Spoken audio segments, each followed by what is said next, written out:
In this last example for section 2.3, we are going to take the information that's given to us in our frequency and relative frequency table and use that to identify our central angles and to label our pie chart that we see here.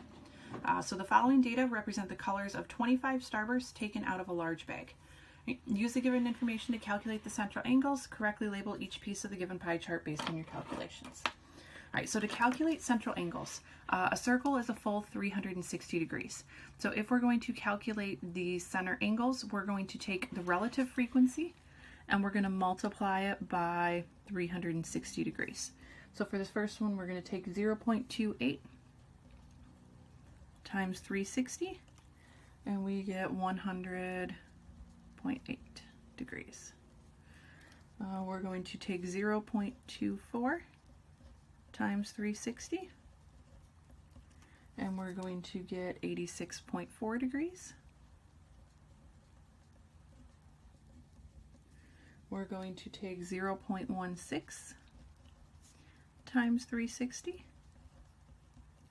That's going to give us 57.6 degrees. And then we're going to take 0.32 times 360 to get 115.2 degrees. We've talked before about tallying different things in our tables. So if we add up our entire frequency, it should give us 25 because that was our original amount. If we add up all of our relative frequencies, that should give us 1 or 100%.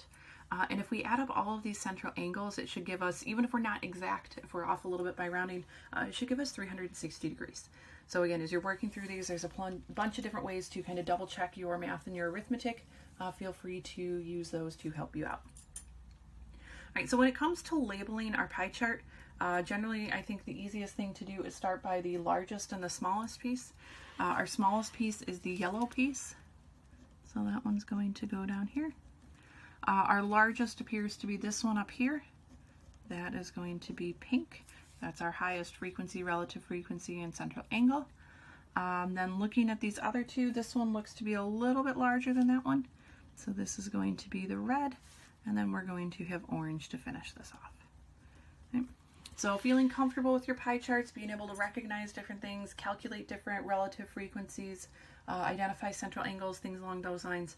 You're going to see a few different types of homework questions that cover kind of all of these concepts over section 2.3 about our pie chart and then also about our previously discussed bar chart for categorical variables.